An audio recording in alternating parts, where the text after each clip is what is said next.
it's Carly, Fairy Godmother, and today we are talking about the benefits of cooking meat with the bone in. Plus, I'm going to be making my very favorite lamb chop recipe as well as my super easy cucumber kraut slaw to serve on the side. But first, let's get started why you might want to cook with meat with the bone in.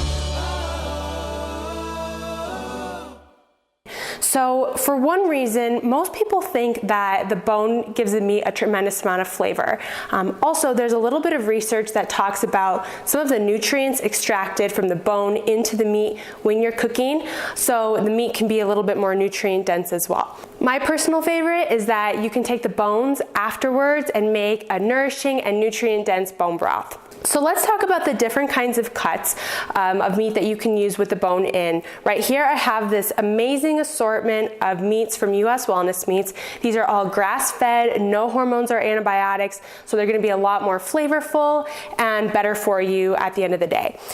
So the first steak that I want to talk about is this Delmonico steak right here, and this is also known as the New York strip steak. This is really great seared and then oven roasted, or you can also do this what's called a reverse sear. So you oven roast the steak first and then sear it on both sides and then obviously let it rest and serve. This one right here is called the T-bone, which classically named because the bone is in the shape of a T, so it's really easy to spot. This is another one that's really great seared and oven roasted, but also wonderful for summer months coming up and grilling season. This is your ribeye steak right here, another awesome steak for grilling season. Plus I love the bone in the ribeye. This is also fantastic for bone broths as well. And then here you have your beef short ribs. I love these slow cooked because they're a little bit more tender and then the meat just kind of falls off the bone, so they're wonderful for tacos or just eating the meat as is. In addition to the steaks, we have a few other cuts of meat I want to talk about.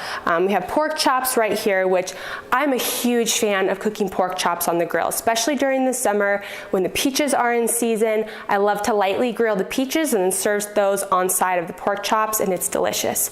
Then we have our lamb riblets, which those are also really wonderful, seared and slow roasted. But the one thing I love about lamb riblets is that they make a really nice bone broth slash meat stock. So I love to kind of throw them in a nice big pot of water with some vegetables and kind of make a really big stocky soup with that. And then of course lamb chops, which are my personal favorite, and I'll show you how to make those here shortly.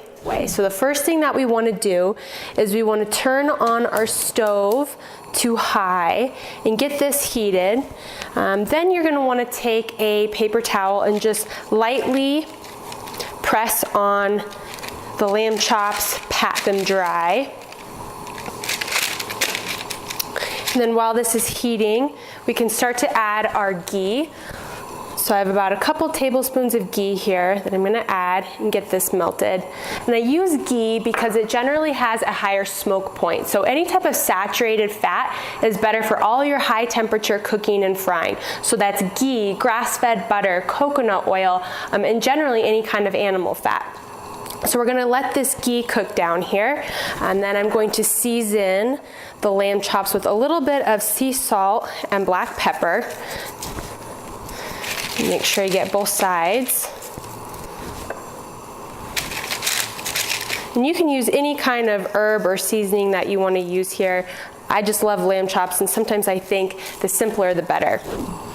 Okay, our ghee is nice and melted here. So I'm going to turn the heat down to medium. And then we're going to add our lamb chops, and we're just going to sear on each side for about 3 minutes. Let those cook here. Okay, so now that they've seared about 3 minutes on each side, I'm going to transfer them to the oven at about 400 degrees Fahrenheit for roughly 8 to 10 minutes for a nice medium cook. While we're waiting for the lamb chops to cook, I'm going to show you how to assemble my super easy cucumber kraut slaw.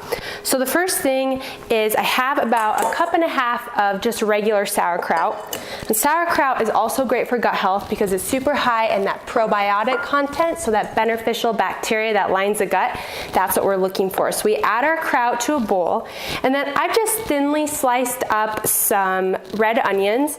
So I just add those to the bowl as well and kind of mix those up.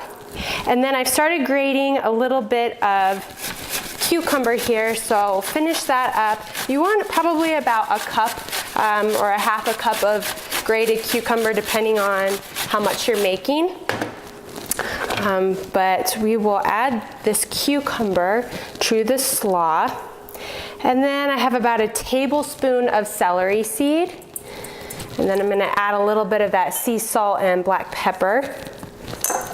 I came up with these sauerkraut slaw recipes because it was really hard for me to have kraut every single day. It just seemed to get boring and monotonous. So I started incorporating different kinds of flavors and spices and different kinds of vegetables. And these slaws are awesome to have on hand because you can make fish tacos with them, put them in salads, or like today we're gonna serve this garnish with our lamb chops. The best part about them is letting them sit so the juices kind of all absorb within the slaw.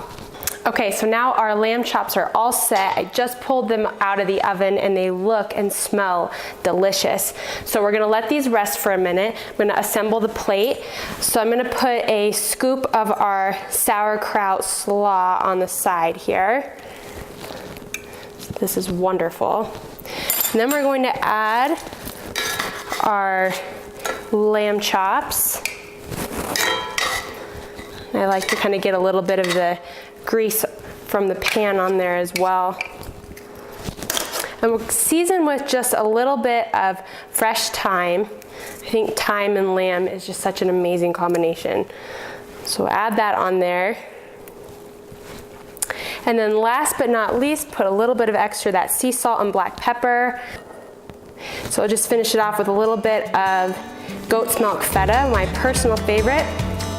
And there you have it. My lamb chop recipe with cucumber kraut slaw on the side. Hope you guys enjoyed this recipe. Make sure to subscribe to my YouTube channel for more cooking videos coming soon. Thanks a lot.